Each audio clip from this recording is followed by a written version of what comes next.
Hi, welcome to another episode of A Big Girl's Guide, the podcast. I'm super excited today. Oh, I'm your host, Jen PK. That's just part of my personality. I'm super excited today because I have my very bestest friend, my sister, my mentor, the most amazing person. I'm gonna see if I can make her blush. The most so amazing and wonderful and talented, underappreciated, and over amazing, and had another word, overachieving, honestly. She's got Stop. No, come on, deserves stop. all Stop the that. accolades and everything else and all the awards. She should be an EGOT by now. Sheran Goodspeed Keyton. Hey, Sheran. I started blushing by the second descriptive word. Hey, how are you? I'm all right, girl. Doing something from the waist up. I I love have my, that. I have my shirt that you bought me that I wear like every day. You bought it for It's future cute. job interviews, but now it's pretty much every day. I have like 3 Yeah, shirts. it looks really good. And it looks good against that backdrop. That's really pretty. Who designed that? My God. This lady named Sheran Goodspeed Keyton. Oh. Basically. Yeah, well. Yeah, basically. I changed the words, but all the other stuff, that's her. Just pretty much I just took a couple words off, but that little lady back there, that was all her, and the pink everything, basically. She made it. She's amazing. Mhm. I uh I always tell people my life basically didn't start till I met you. Like, other than being a mom, so I've been a mom since I was 19, I guess we'll say. I was pregnant, but once they're in there, that's kind of when they start baking, that's pretty you're a mom now. Um, and I was like 27 when I met you. We were working at a place, and we won't say. A We place. we're working at a place that was artsy, and I took that job. It was like my first job in a while because I was a stay-at-home mom for a little bit, and I would work off and on to support everybody.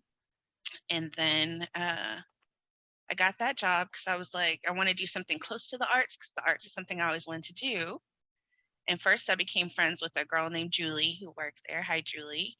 And Hmm.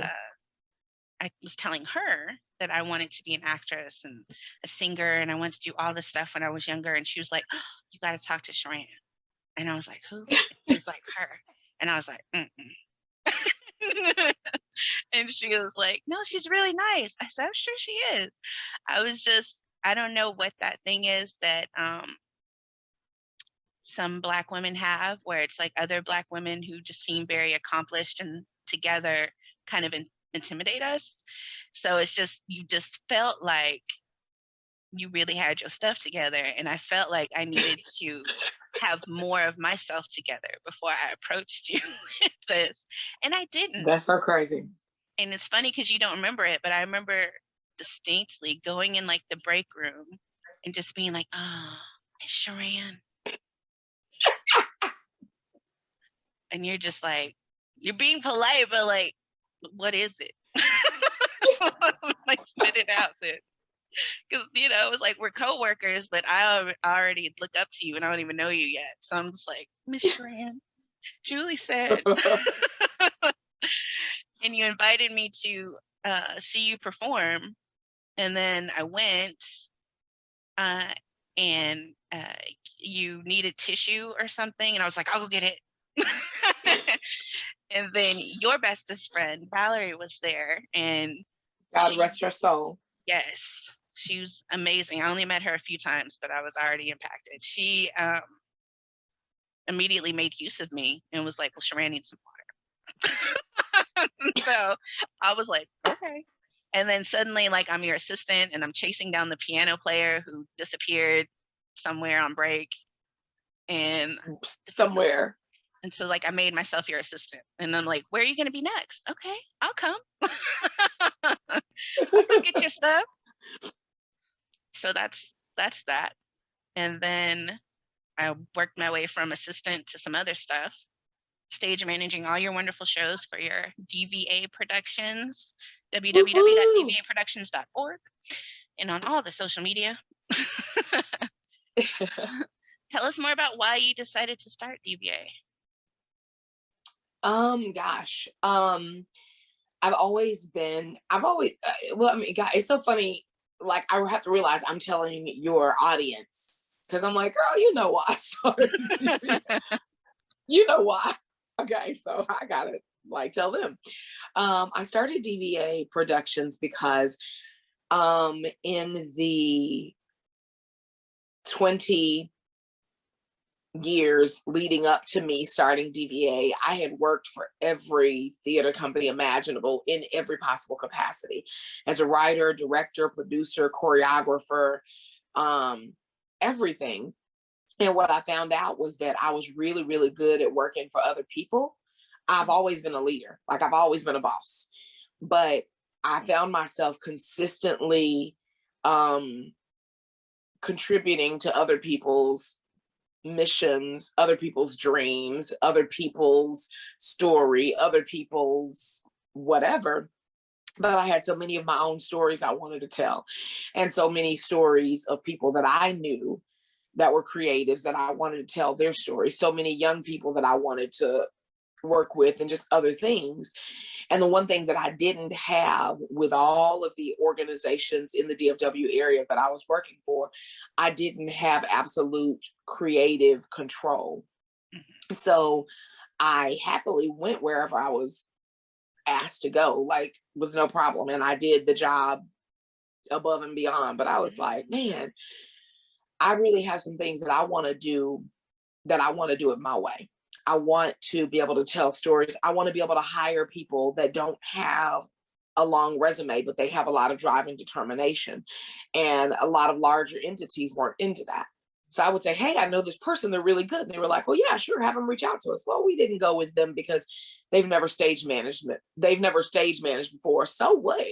Or we didn't go with that young person because, they're on the spectrum and it was too much of an unknown variable and we can't take the liability. And I'm like, get the F out of here.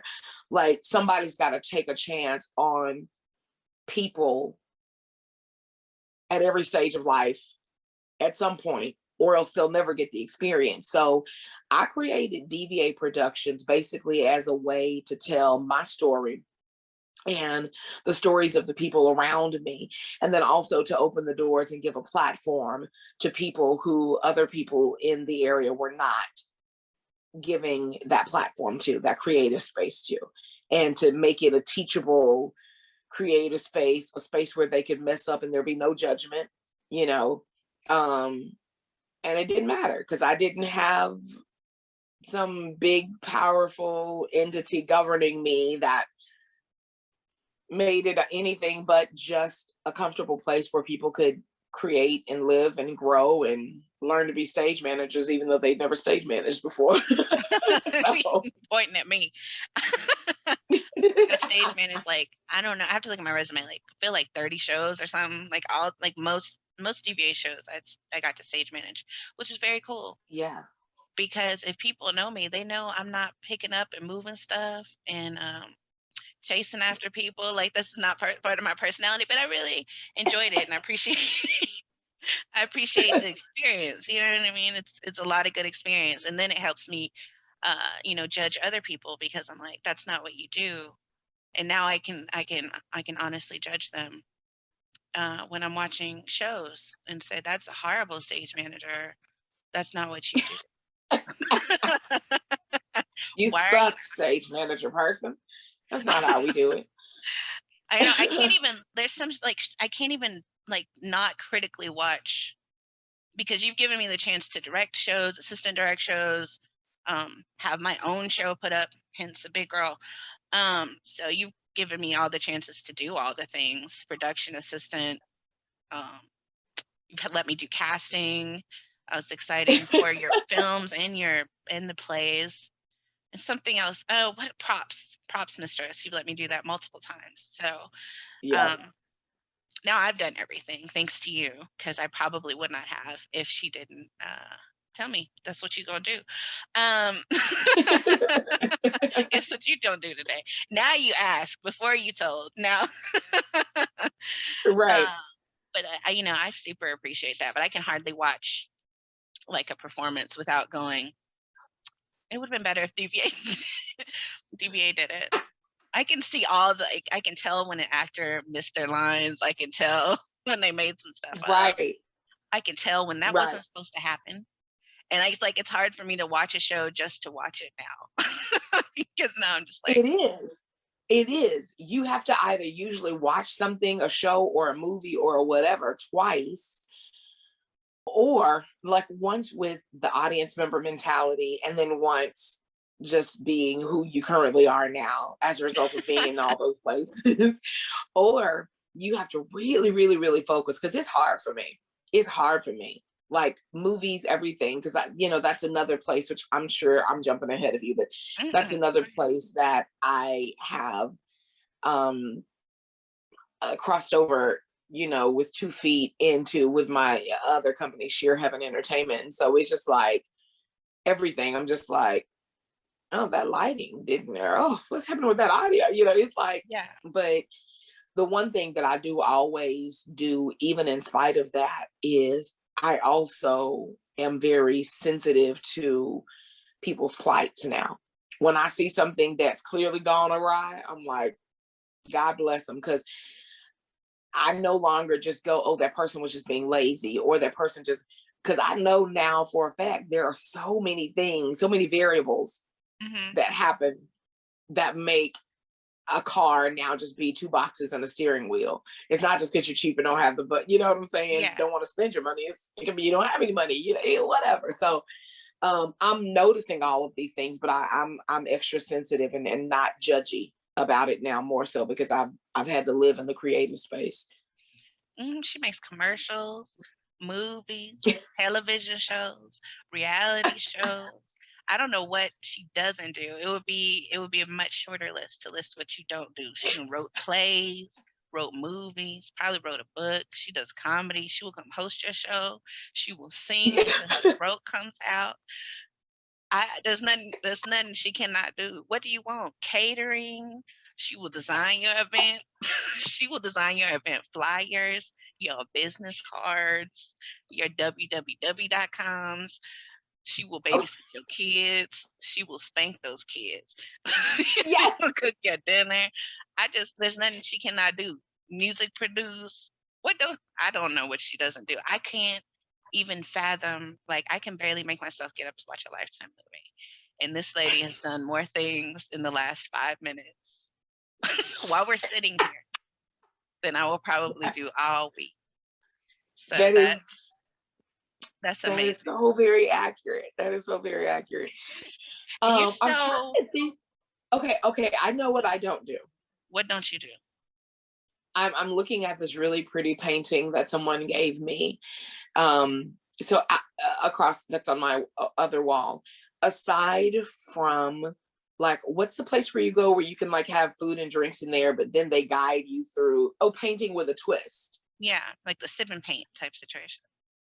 Yes. Yeah. So I was very successful at that, meaning my painting looks just as good as the artist's painting. But if I had to paint something from scratch, if you were just like, hey, can you paint this for me?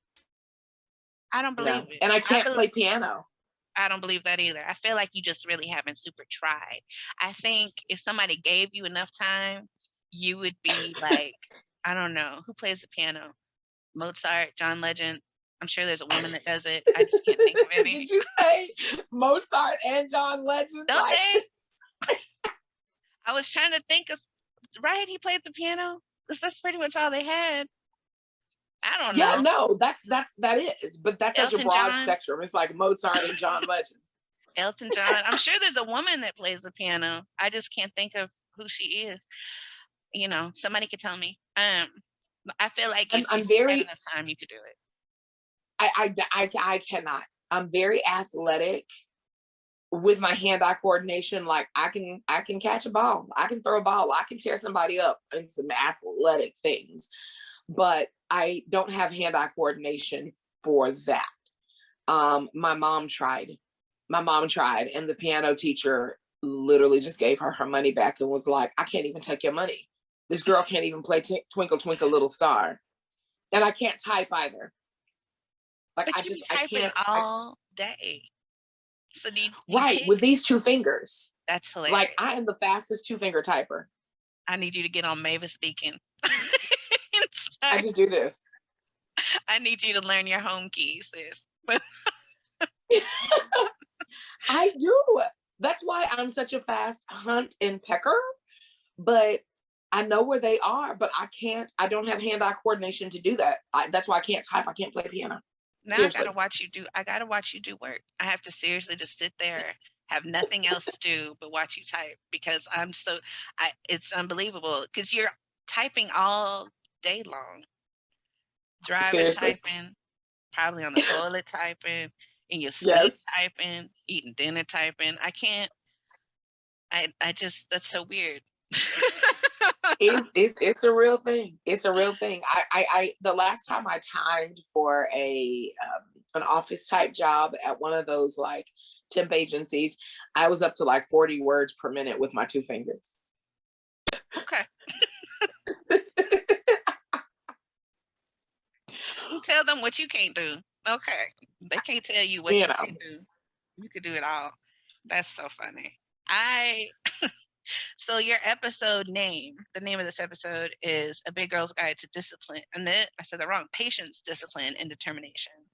So you've mastered the art of patience as far as like growing your career. A lot of us don't have that. We want it to happen tomorrow. We're like, how come I can't hop on YouTube and be the next whatever the hell, but you've mastered the art of that and the art of discipline, not only with, children, because I had your son on the other day. His episode will be out soon. And, and he said you sure did whip him into shape because you were determined to let him live a normal life, even though, with his autism. He discussed his autism and how you're like, my baby's going to be everything he wants to be. Excuse me. Don't tell me what he can't do. And he does. And it's amazing. Because when he told me that, when you told me that, I think first that, somebody told him that, because I have a nephew who's autistic. And so we've talked about, autism, and you told us, how somebody told him he wouldn't be able to read, write, take care of himself and all this other stuff. And you were like, no. And I'm like, he did it before me. And I'm not, you know what I mean? And he had his life together Seriously. before me. And, I'm probably on somebody's spectrum, but I've never been coded as such. So I don't know. I don't have that. And he did it before me, even though he was younger than me. Like I was out here in my 30s. And he's like, I got an apartment, I got a car, I got a job. I'm like, excuse me? You're 12. What's happening? How did you manage to do that? That was so important to me, and I'm fairly certain you're somewhere on a spectrum. You should definitely go find out, because I'm like, oh, Jean, focus, girl. But but that was very important to me, especially once these numerous ARD meetings and these numerous special ed classes and these numerous things, they kept saying basically that I needed to prepare myself because he would not be able to process complex directions like following a map or a GPS. Like to get from point A to point B, like that would confuse him and frustrate him, and he could easily end up lost or just not very self-sufficient. Not, able to hold down a regular job because regular communication with mainstream people would be very difficult for him, and it would probably cause him job loss. And so as they kept telling me that, I kind of reflected back to my own amazing mama. The reason why my sister and I were never greatly affected by the fact that we were so poor. How poor were we? Because my mom never told us that we were poor. We thought we were like world travelers when we kept like moving from place to place. Mm-hmm. We didn't know there was like eviction notices in place. So I really raised my kids the same way. And I took that knowledge and I said, okay, Y'all go ahead and tell me what my baby can't do. So I never told him. I never told him until he was an adult. He was in his early 20s. When I finally told him that he had tested way back young and was autistic.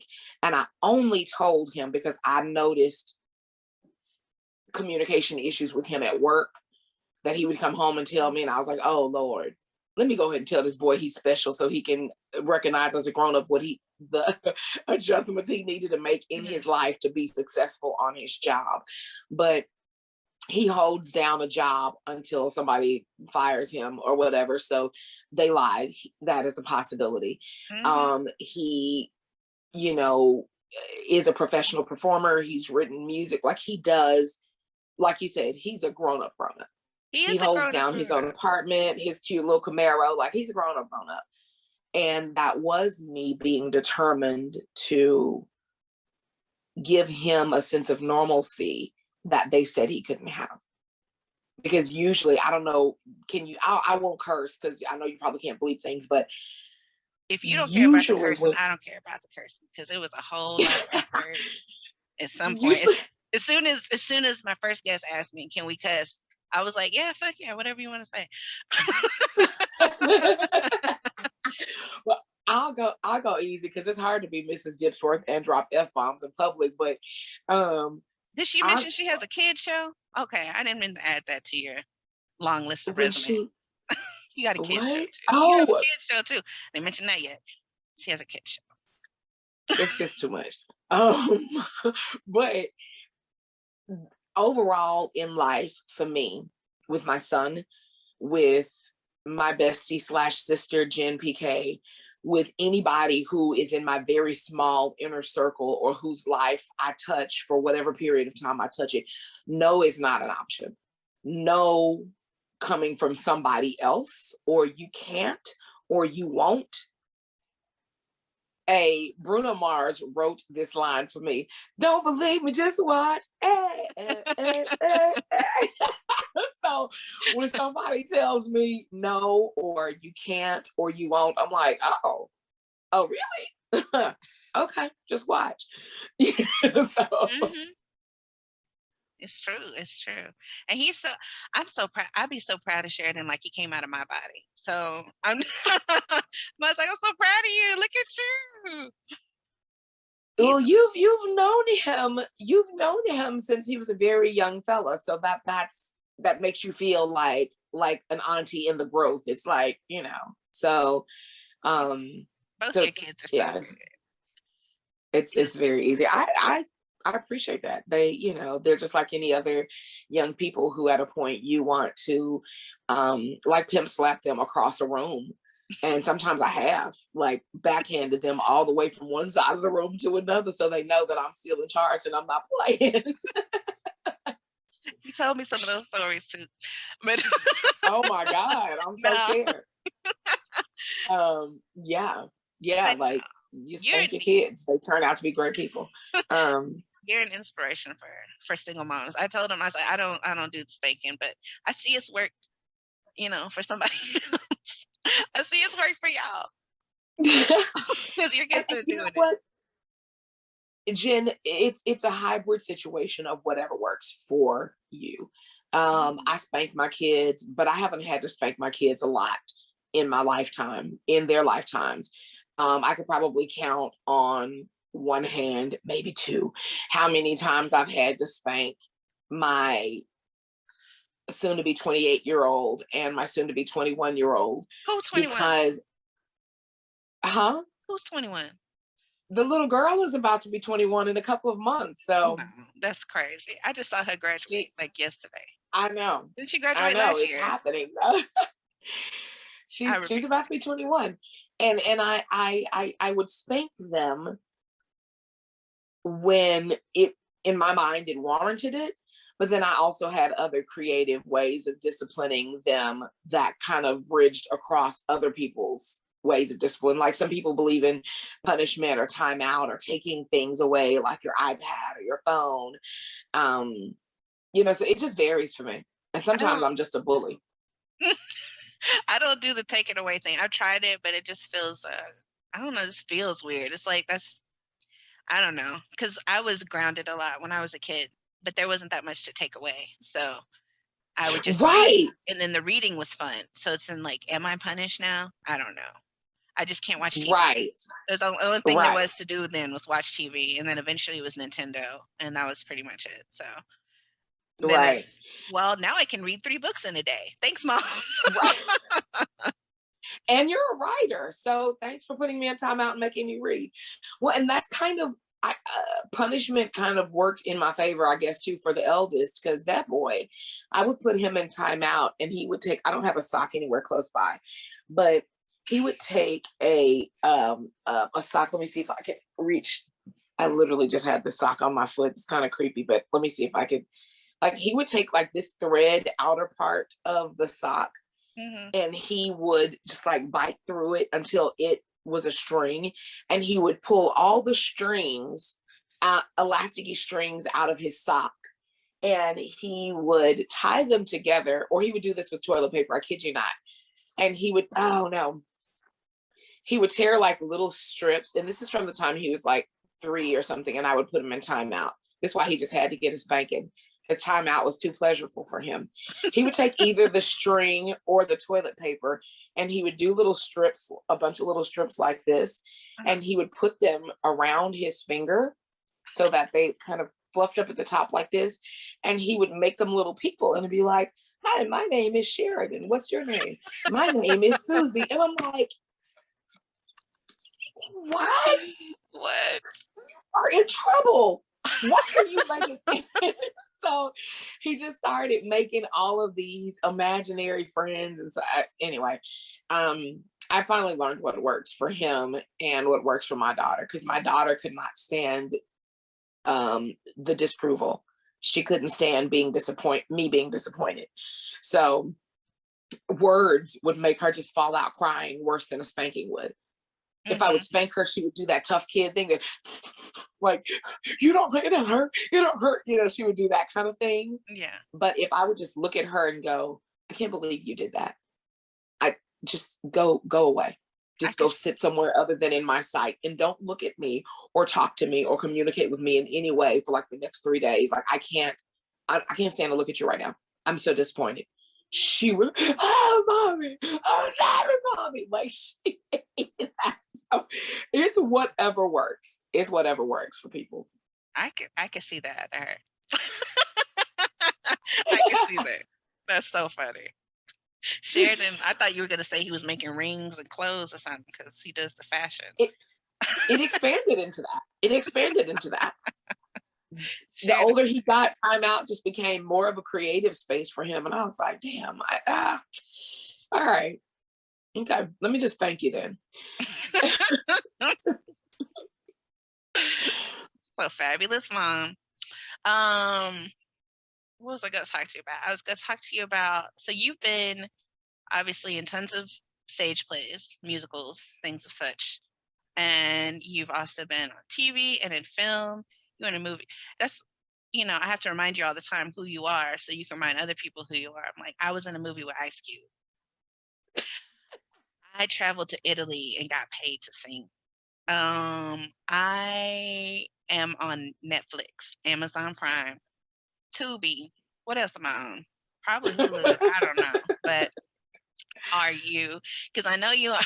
I'm on BET every other weekend because they show the long shots every weekend. BET. Pretty much. I appreciate you too, because when that SAG-AFTRA envelope shows up every quarter, I'm like, yeah, y'all keep clicking on it. Clicking on Breaking Bad. Keep clicking on it.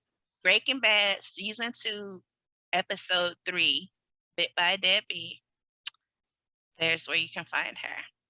I finally got to see it in because that was the only episode I had seen of Breaking Bad ever for like the longest time. I would just watch it over and over again, in hopes that you get a penny, and I would show everybody.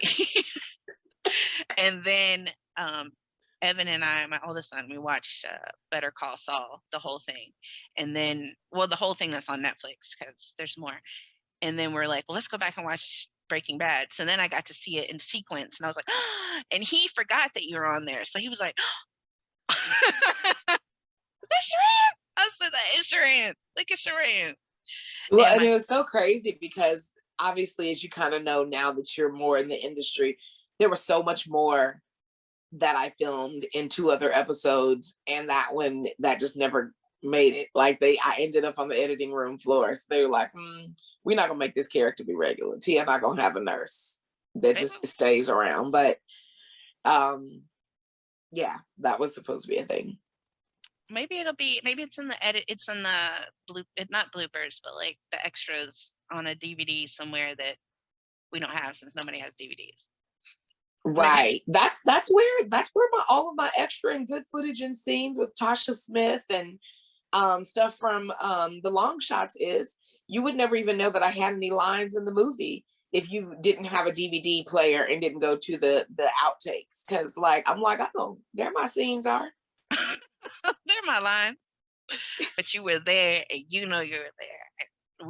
We know you were there. So you did have some lines in that movie. I don't know. Did.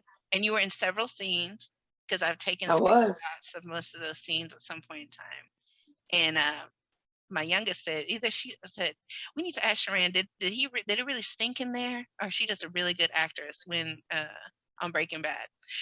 And so did it stink? Did they make it stink so your face would make that face? No, I'm just a very good actress because I just imagined how disgusted I would be if an elderly person, even though I love taking care of elderly people and just that's kind of like one of my life's works also.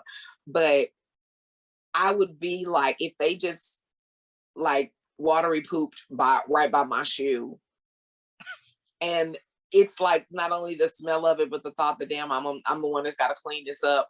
All of that was on my face, so that was just me acting. It was acting, girl, because my face crinkled up. I was like, ugh. And I worked with the elderly people and done all the things and all the disturbing things that can happen when you work with the elderly people, who I enjoy too. They just don't pay those people enough to do the job that we have to do. They do not. They do not. That's part of the big reason why I had to stop working at like nursing homes and care facilities and stuff, because they just, unfortunately, they don't. You talked about all your things that you've done with like DBA and opening doors for other people. Like, how did you, like, what got you motivated and determined, and how do you keep the discipline to open your own doors? Because you be opening doors for yourself. You bring your own chair to the table, or you drag your own table in and say, this is my table. Maybe you can come sit at it. You get to invite people to your table now. So. Oh my God.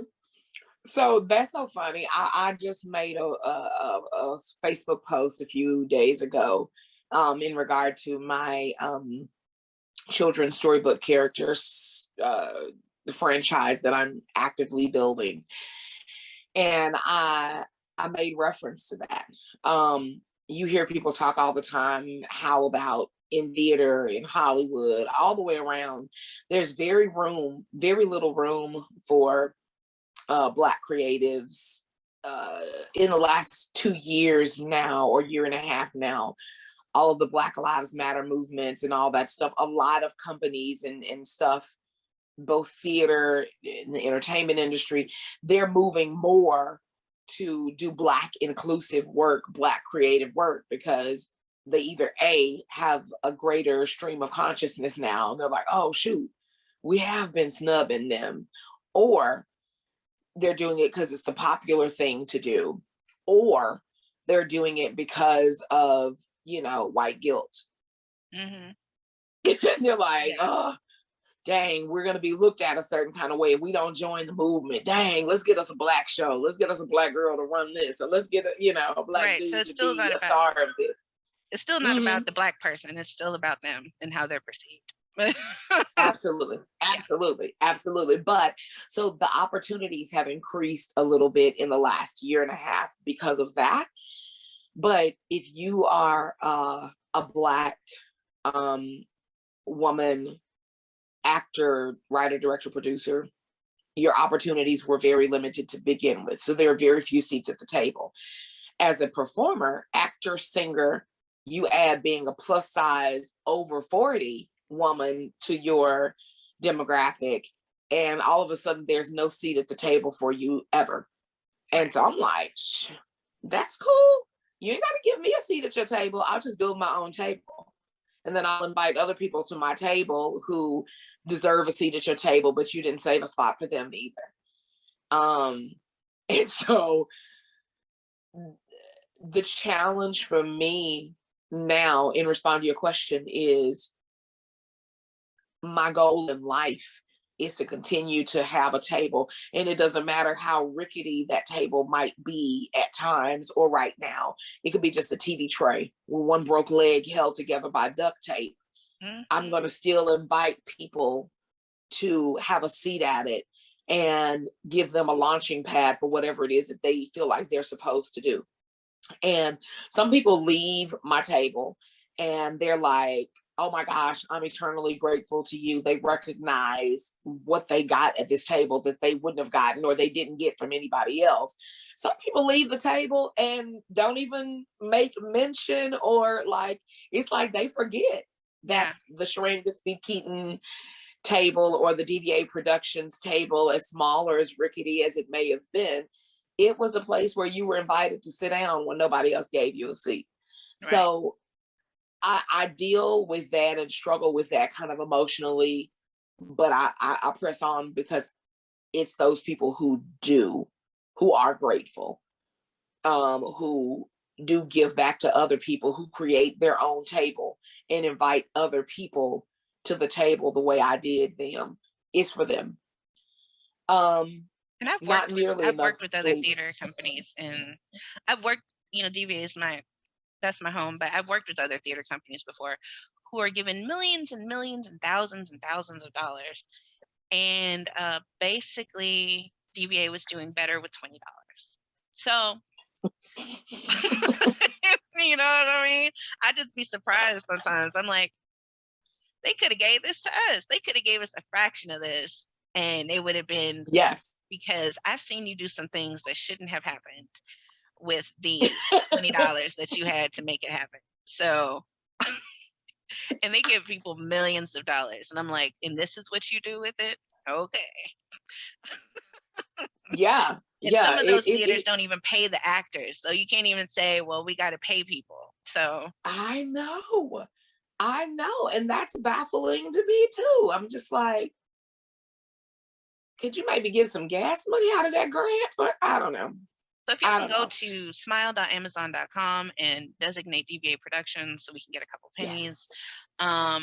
So when you're doing your holiday shopping, your birthday shopping, and your Valentine's and whatever else shopping you're doing, buying your groceries because it's still pandemic. That's how I order my things all the time. Go to Amazon. They make a lot of money off of it, but we will get $1. And you could go to www.dvaproductions.org and make a donation all the time. You don't have to wait for North Texas Giving Day or whatever. You can give it anytime. We'll take your pennies. We will take your $20. We will take our $20 and do a whole season. How do you, I can't, I don't know if it's just my personality or whatever, but I can't imagine not giving. I give you more, people will say, oh, Jennifer, you did so great with blah, blah, blah. And I'm like, Sheran made me do it. I will give you credit for everything that I have done since age 27, which was only 3 years ago. But no, right. I was like, you make it seem like it's a long time ago. But, and people don't realize how long DVA has been around. It's 13, 14 years almost 14 years. And they act like it happened yesterday, but it's, creeping, it's going to creep up on 2 decades before you know it. Absolutely. How do you reconcile with people not giving you the, being, you're underappreciated as hell. How do you reconcile with that? Cause I would be so mad. I couldn't watch y'all show. I'm not going to share your post. I will click the like button, not the heart, just the like. Just a Maybe. little bit alike. Just so I don't seem You know, too petty. I don't think I've ever been mad in those situations, but in all transparency, I have been very disappointed. I have been sad. I've actually cried because I thought, man, really? Because I never opened my mouth without acknowledging the people who were my people. You know, my high school choir teacher, Jewel Kelly, I don't open my mouth without being like singing chaparrals, Jewel Kelly, 4 years, period. You know, as far as music and choir is concerned, I don't open my mouth without shouting out Rudy Eastman, the founder of Jubilee Theater, who was my mentor and daddy from the time I was 17 years old until the time he died. I don't open my mouth without shouting that out. So it is very disheartening and disappointing when that happens. But I think the thing that really made me, and this was nothing but God, and for those who are not like God believers, it's the universe or whatever you believe in that delivers this kind of peace and understanding. But I think that, and I only got this because I was watching a interview one time. I don't even really want to say these people's names, but I'm going to. I was watching an interview one time with Ryan Coogler right after the success of Black Panther. And he was talking about how he got started. He was on the Breakfast Club. The Breakfast Club is when all things get said or not said. When all love gets shown or not shown. But he was on the Breakfast Club and they were talking to him about how he got started. And he talked around a lot of things. And then I think it was Charlemagne or somebody jumped in and mentioned Forrest Whitaker. And weren't you in like a class or something early on in your career with Forrest Whitaker? And he breezed past it. And I started researching this. I'm like, how are you in a actual creative space when you're a nobody with Forrest Whitaker? And then you're working, doing things still with Forrest Whitaker. But when you're talking about your start, you don't mention Forrest Whitaker. Like, how does that happen? And he's Forrest Whitaker. Like, and he's Forrest Whitaker. So you mean to tell me that nothing that he did or said or a phone call that he made or just you having him on your resume, none of that helped you to get to directing Black Panther? Right. So I was a little personally stunned and shocked. But then it was revealed to me that very same week that a lot of times as the mentor, the giver, the supporter, the table maker, the nurturer, we give and we place value on what we give. The person receiving it also places value on what they receive. And they don't always see it's not always equitable. It's not always the same. So here I am thinking, well, gosh, you know, I spent all of my personal money when I didn't really have money and brought food to classes or to rehearsals to pay to make sure you guys had something to eat because you were coming straight from school. That was a big deal to me. But to some of the recipients, it probably was like, oh, that's cool. You know, she got some food for us, you know. Or picking students up or adults up and taking them to auditions or referring them to movie auditions from my own personal agent. You know, that was a big deal to me because that's something that I'm putting my name and my everything on the line to give you these opportunities. But to them, it might have been not a really big deal. You know, like my talent did this, not necessarily Sheran's phone call that she made or Sheran driving me to this or Sheran opening this door. So that's what I think started to give me peace. And I think that was God letting me know not to take it as personally or to get as upset or sad or disappointed, because I know the value of the gift. The receiver doesn't necessarily share the same value or you know what I'm saying? So there's that. And petty me wants to like tell the whole world sometimes, but I'm just like, eh. If it's not my son sharing, then I'm not gonna stunt on people about what I did, you know. I'll be petty for you. I'll be petty because you can't. I can't. I You're can't. That would not be wasting very perfection on Christ-like at all. not who I am. So you be putting people's names in rooms that they never did belong to. So that's, it'd be nice when they put your name in a room too. But your name is probably already in some rooms that don't have nothing to do with. They're not even in that room, and your name is already in that room, and it's gonna be there. And then you can you can invite them to walk past your table. You can invite That's them to come petty for real. pick up the That's dishes petty from my for table. real. I I gave appreciate you it. I gave you full permission if and when I ever become something bigger than what I am, and I don't remember to say thank you, to go on all the social media and hold your own press conference and say this bitch would not have been a fraction of what she is if she didn't meet me. Okay, Whatever, whatever. talent, And so I would talent, never do that, whatever. but you have it on recording, so I don't have to do it. But you will be. You will be. I think that once we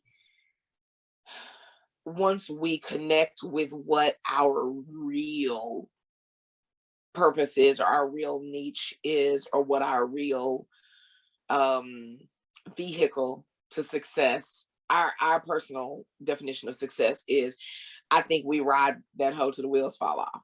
And I think A Big Girl's Guide to Everything is yours because it's the best thing that I've ever seen you create. And it's the most All my other stuff is universally loved and accepted and understood, even by people who aren't big girls. well, thank you. I don't know, but you are partially responsible for the big girl, not only because you were the first person to give me I brought you my script, and I didn't want it to be like a using you thing because I had just met you, and I know that a lot of people use you because they know that you're connected and they know that you're nice and that you will put their stuff on if you think it's good. So I didn't want to be that person because a lot of people in your life already assumed that I was trying to be you, which I can't because I don't have that I don't have that discipline, and I don't have that talent, and I don't have it in me to do all Sheran do. I'm sorry. Don't come to me expecting the same things. I remember being at a show one time passing out your CDs, and somebody was like, "Is this you?" And I'm like, "Really? Sure." Like whatever makes you buy it. Don't ask me to Hey, sing none of the songs off of it because you're gonna be disappointed. you know what that was? That sweet, blessed, sweet little white lady. It was the general aesthetic. It was, oh, there's a fat black lady. She must be the one. And it's like, it's a different fat black lady. Well, I'm just excited that she recognized I was black because a lot of people don't. So good job, white That lady. is She just knew I that is wasn't her. very true. I knew That is she just very knew I true. wasn't You're her. looking very mulatto passing, hashtag passing ish most of the time. The more I look at myself on this camera, the more I'm like, man, my nose is wide. I already knew that. So when people are like, like, oh, you're so white, and I'm just like, look at my nose, look at my edges, tell me a different story. See if you Because still if think I the don't same thing. watch it, my kitchen is gonna tell you who I am. That is true. As somebody who also has done your hair for a few years, that is very true. It's very true, and I'm very tenderheaded, which is very sad because I'm old. It- Um,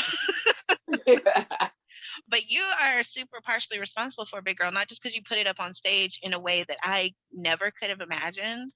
Honestly, like I couldn't even picture it, and I can't picture it any other way.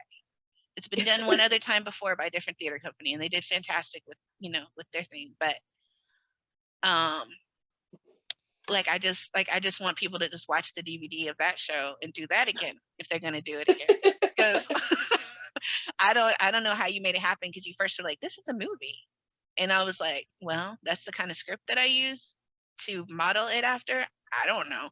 I like movies and TV. I was never a huge theater person. This is what I had. And then you taught me how to change it to a play script, and then you put it up on stage with a fantastic cast and costumes and music. Girl, I can't imagine. And I was so grateful because, it's amazing to see something you wrote get put up there. And then also, I did never want you to feel like the only reason I'm talking to you is so that you will do my stuff, Yeah.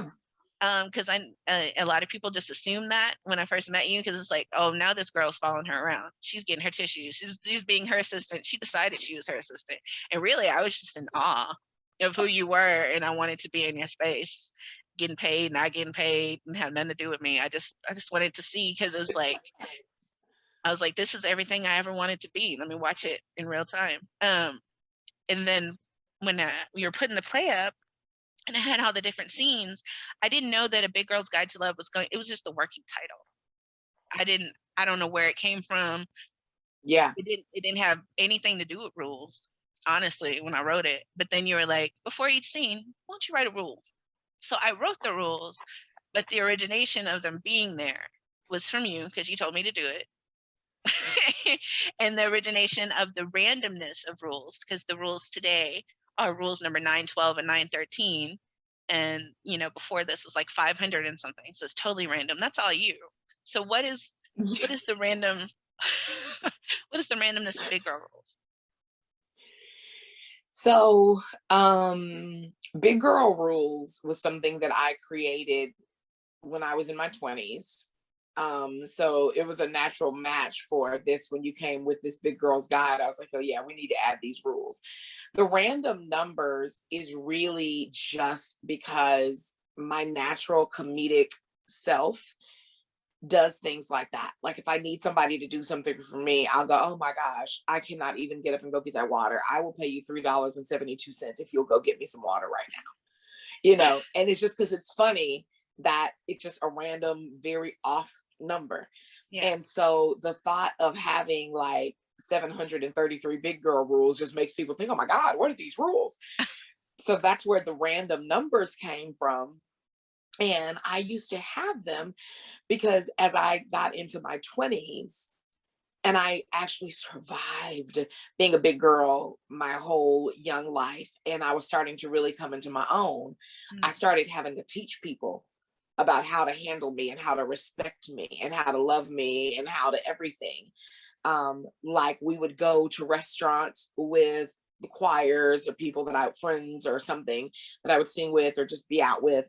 And the hostess would say, would you like a table or booth? And they'd go, oh, a booth. And I go, honey, Big Girl rule number 273, big girls do not slide in booths. Get us a table, But it's something that they never had to think about because they were small. They never had to deal with the embarrassment of trying to suck your stomach and your thighs in enough to slide into a booth at a restaurant and being stuck trying to get out, or your belly sitting on top of the table. Like Yes. They never had to deal with that, right? And so it went to everything. I started adding it throughout my 20s for bathroom stalls. I would walk in with a group of people and somebody would say, oh, you can go ahead. I say, oh, no, honey. Big Girl rule number 333, do not go in that little bitty ass stall. Wait for the handicap stall to open up, So it was really just kind of a cool and funny way for me to teach people how to handle me, how to see me, how to know me, how to love me, but in a way that they would remember. Because you never forget somebody giving you an actual rule with a crazy number. So that's where it came from. That's so fun. Because you like the space people don't want to give you, you take up that space anyway. And that's not just saying as a big girl, because her big girl is different from my big girl. My big girl is an apple, her big girl is a pear. So it's her booty, and booties are more acceptable to be pushing through, honestly. But not if they make you sit up so high that you're sliding through the booth and all the gum under the table gets stuck to your cute dress. Like it's still the same kind of. I would trade. I think I would trade. We all want what we don't have, and that's something I don't have. I only have a butt. I'm pretty sure if I was thin, I would be built like a little boy. I'm almost certain. I think the only reason why I have any kind of curve I can't is because take 2 cut. fat keeps the wrinkles away. That is And very true. you That know, is very true. I would like to say it keeps the undesirables away, but it doesn't. It actually attracts them, especially when you're light skinned, because then they assume that you're a white girl, and then you're a big white girl, and so then they expect you to buy you All stuff, the extra stereotypes kick in. and I can't do Hmm. it. I can't do it. Don't Yeah. do that to us. Yeah. A big white girl don't want to buy your cigarettes. Okay. So your big girl random rules. The numbers I picked for yours are your birthday is September 12th. So number 912 and number 913. Never be the first to eat at a public event and never go to a buffet twice. Oof. Okay. So yay. So big girl rule number 912. Never be the first to eat at a public event. There's already this negative stigmatism that surrounds being a big girl or a big person. Yeah. A big person. And these big girl rules apply to big people. Mm-hmm. So people are already watching you. And if you're first in line or in the first 10, 15, 20 people, depending upon how big the event is, it's like, you better watch out. They're going to eat up everything. There ain't going to be no food left. Right. So in order to spare yourself some foolishness, you got to kind of hang back no matter how hungry you are and let a lot of other people eat first. And then you go, or just be like, oh no, I'm good. I ate before I came. And then just be starving as you watch other people eat. It's like, damn, I'm so hungry. I've been breaking that rule. So anyway, I'm just like, F them. Yeah. Well, and that rule goes to backfire on me sometimes because as the hired performer, a lot of times, I really am supposed to be the first to get my plate so that I can eat first and be ready to sing while everyone else is eating.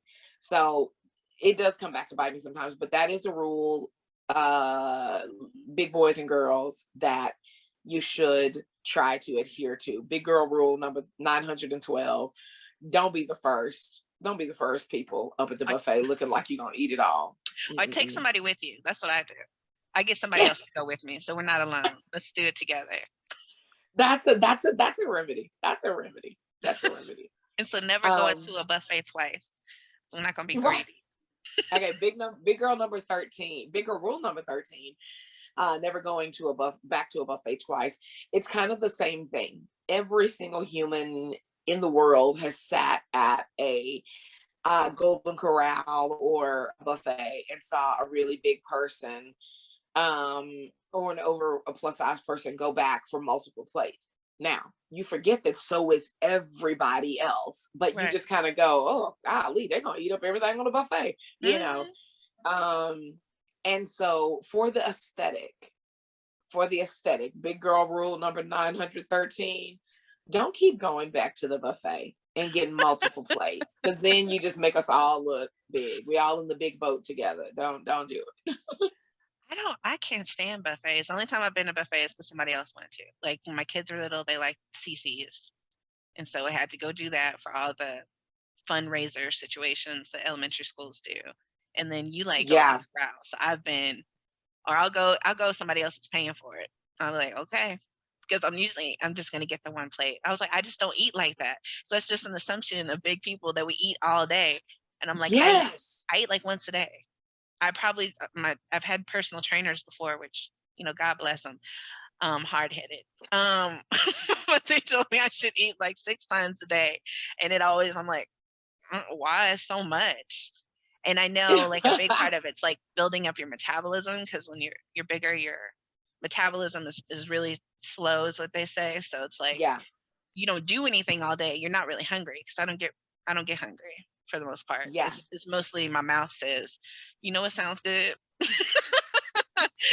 And then that's how I decide. Stop. You know what? That ranch. Sometimes that's all I want, but you can't just drink it. Just like you can't just eat butter. I mean, I texted you the other day, I was watching the Great British Baking Show, and it made me want some butter.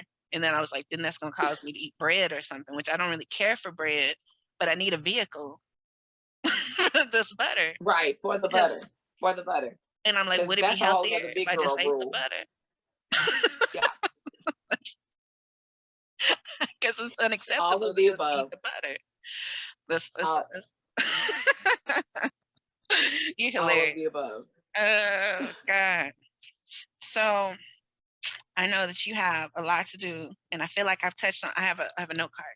So I feel like I've touched on a lot of things, but of course, I get so excited to talk to you. Period. Like you text me, call me at random, and I make you mad because I go, oh, oh my It God. does. Let me tell you what it feels like. I'm about to tell the whole world because everybody's going to be watching your show or listening to your show. It makes me feel like your husband thanking you for having sex with him, and it's like, And he should though. Sometimes. That's why I'm divorced. secretly That's he not should. that's not why, but Secretly that's he probably why I'm should, still single. especially if he ain't been right. If you've been clowning, you ought to thank me. But that's what it feels like. So it's like, you know, if you, even if it's been a while. So this analogy, and then I'm going to let you jump on because I do have to jump off. But this analogy, if life has been doing whatever life is doing, busy schedules, craziness, the kids, whatever, and you haven't had sex with your husband for a really long time, but you obviously still love him, he still loves you. It's just understood that, oh, it's a lot going on. And then you have sex with him, and then he makes a really big deal out of it. It's almost like it makes you feel bad because it's like, quit acting like this ain't what we're supposed to do. We understand there's been some variables, but this is what we're supposed to do. We husband and wife. And then it's like, wait a minute, SOB, are you being sarcastic and funny right now? Because I will not give you no more for another 12 weeks. Keep showing out. Keep showing out. And so that's how it feels to me when you're like, oh my gosh, I'm so excited you made my day. Thank you for calling. I'm like, that's what I'm supposed to do. Other variables are in play that keeps me really busy, but don't be acting like, so there you go. But I do feel special. One, because you're a celebrity. I seen you on Oh Netflix. my gosh, shut up. And I seen you on Netflix and Amazon. And two, because you're my bestest friend. Like when I tell people I only got like one friend, I had like You two or need three. to quit. I do. I got like two or three friends, and like one or two of them came out of your body. So it's like really just like one.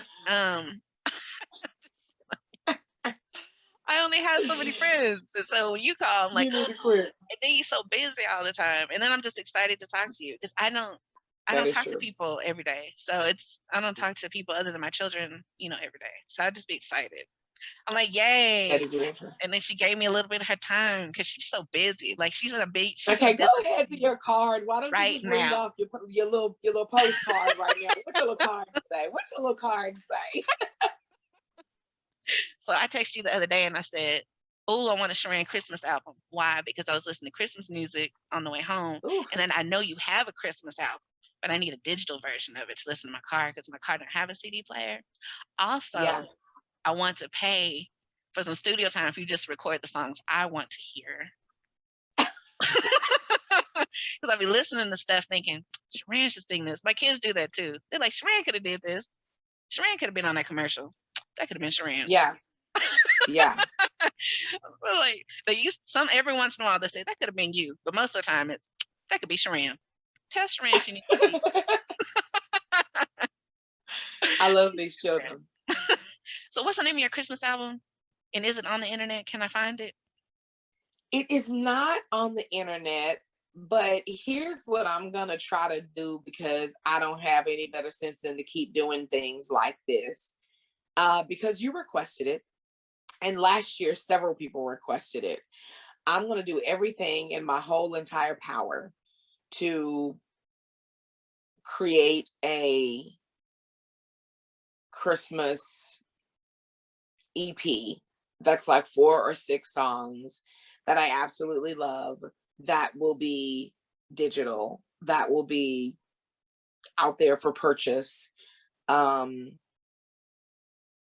Fingers crossed, my mouth to God's ears the week after Thanksgiving. How is that?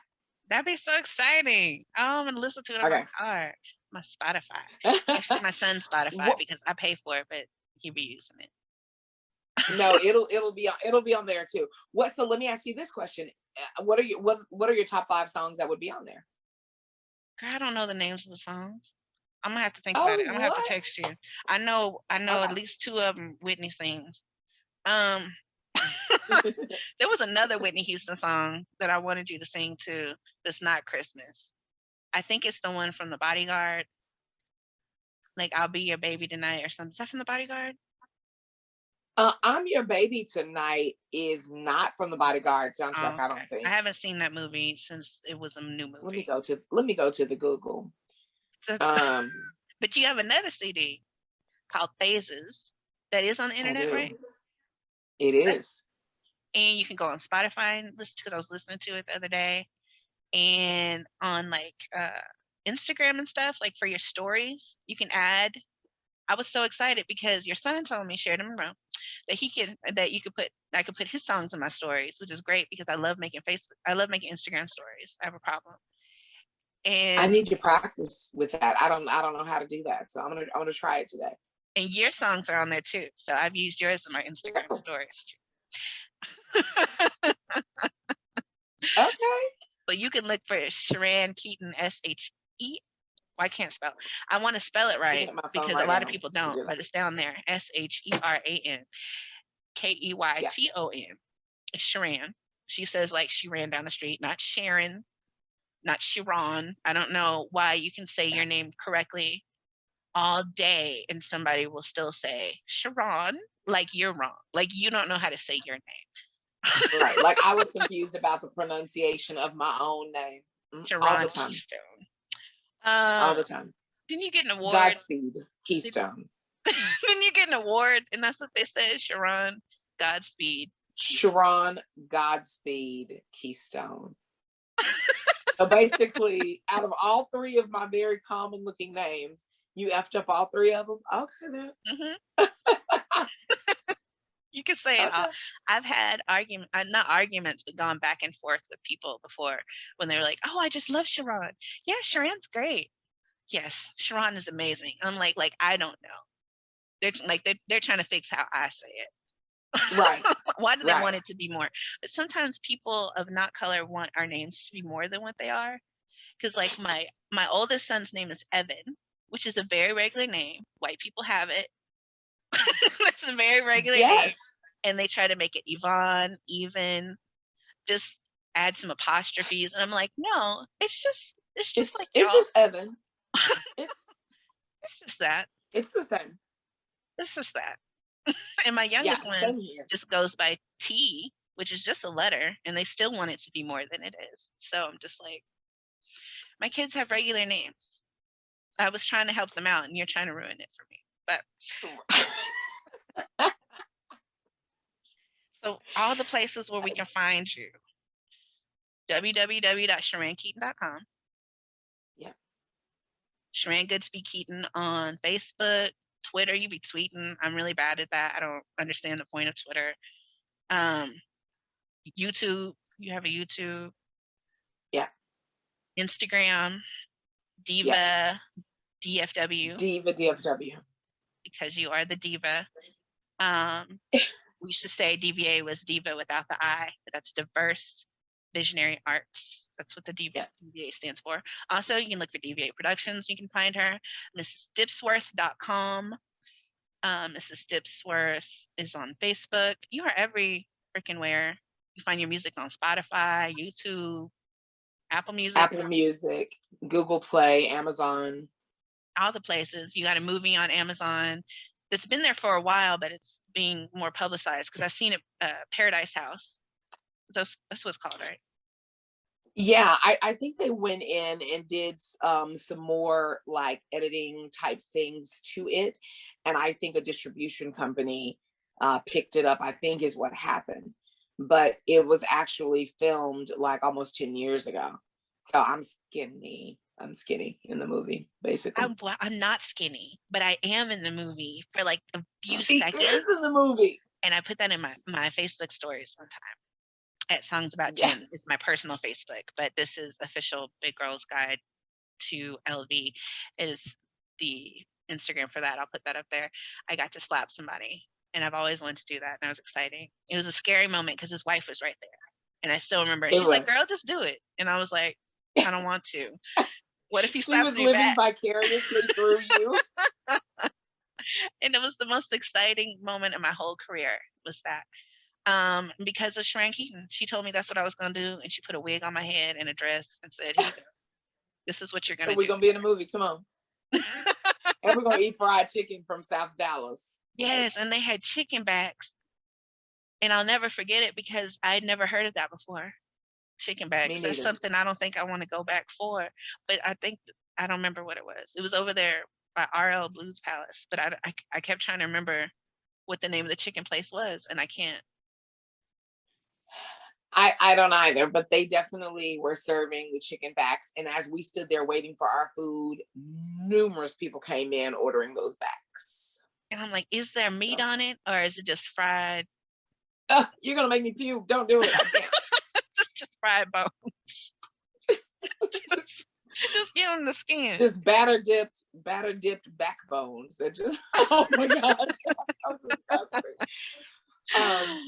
We will be remiss if we don't mention my day job, especially because in 10 minutes I have to be in a meeting for my day job. So Sure, I choose not to mention where I work, but you can. well, here's the deal.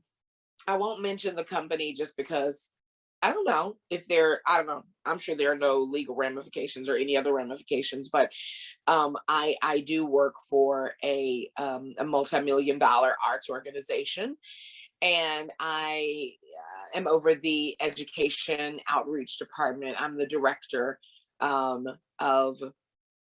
the children's productions and civic impact. I'm trying to think of all the words that I should and could say, but basically, if there's any programming, curriculum, anything that deals with schools or adult education or events with any other entity, from the Botanic Garden to anything in the city of Fort Worth and other cities, that's me. I create, produce, sometimes direct, manage the singers, like all those things. So that's a really, really cool day job to have 95% of the time. The other 5% is because I just want to be doing something else instead of working a day job. So and you will be. One day you will just be your day job. One day soon. Just you. You're a mouse to God's ears. You're a mouse to God's ears. Because So it's not like you're lacking the talent or the drive or the patience to put up with the industry or the determination to keep going even when it just seems crazy impossible. You definitely have the discipline. You could teach a class, but you don't need to teach a class right now because you're still going. That's what you do when you're ready to be still. Is when you start teaching. Right. But you do teach the children with like the DVA Young Artists. You have launched a career, whether that career be, they're going to go be a teacher now themselves, or they're, making movies and television, or they're in plays, or they're gone off to college to be amazing in college, or they're stylists now, like whatever. You've launched many a career and many a path for people. So young and old, because there's some old people such as myself. So appreciative. I'm going to be appreciative for those people. I appreciate that. If they're not gonna give you your dues, I'm gonna give their appreciation through you. We're gonna give you your flowers today. Okay. I take them. Oh my gosh, can I say this real quick before we sign off? You can say anything you want to say. Okay, speaking of flowers, I don't know if this makes me pathetic or not, but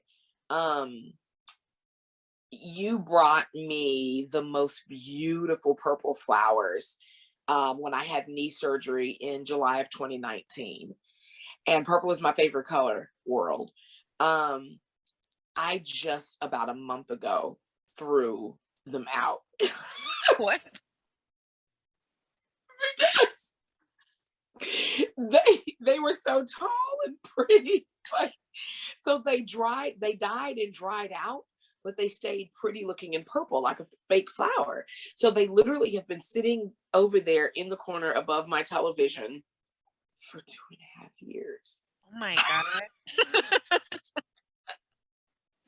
So between that and this amazing little bitty ass trash can that you bought me, like I don't talk to you every day, but I get to appreciate you and think of you every single day because they're like a valid part of my life. Every time you throw some trash away, you can think of me. Yeah. Yeah. Yeah. But it's, it's a good feeling because it's like cleaning my room. Oh, Jen, Look at her putting a where did I positive put spin my, on trash. Only you. yeah, like, where do I put my allergy tissues? Oh, hey, Jen. It's like that. So, And I have posters that you gave me that are hanging up in my room. They're the only things on my wall. So with like my big girl thing and the poster you made me where you got the whole cast to sign it.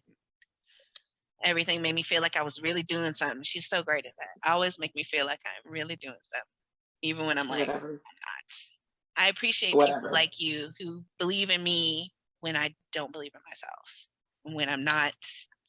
Which is, you be carrying a heavy load, sis, because I don't be having that kind of confidence at all. So I'm Well, appreciative of somebody who you didn't have to, and you still don't have to. So I appreciate it. you're so Everything very I welcome. everything I am. Everything Don't I do am. it. You're the wind beneath. Oh God. Okay. Don't do it. Don't do it. Don't Don't do do it. it. Don't do it. I have another Zoom like in 5 minutes. I can't cry I can't. No, ma'am. Don't you do it. Don't do that. Well, thank you so much for joining me. I'm gonna put all your links and things. You can send me all your projects. Do you have a project coming up that you want to talk about at all? Throw it out there. Anything? Um, I'm in the writing phase of two different movies. One of which is dealing with Gen PK. And also keep an eye out for our upcoming reality show, Jen and I, that we didn't talk about, but it's going to be really amazing and fun. Oh no. And then Mrs. Dipsworth, my storybook character. She is just a dynamo all on her own. And so, yeah. An empty nest is about to be bigger. I could talk about you do so much stuff. I could talk about you and to you all day, every day. Because Empty Nest is this award-winning film that you wrote, directed, and made amazing. That is super important to you. And there's a clip of that on Yeah. YouTube somewhere, right? Yes. Yes. So Yeah. I can put that clip up there so y'all can check that out. Yeah. The award-winning, underappreciated, over everything. She's amazing. Sheran Goodspeed Keyton. Thank you, Sheran. Thank you. Thank you for Love having you. me. Thank you, Jen. Bye. Clap Love for you. you. Thank you.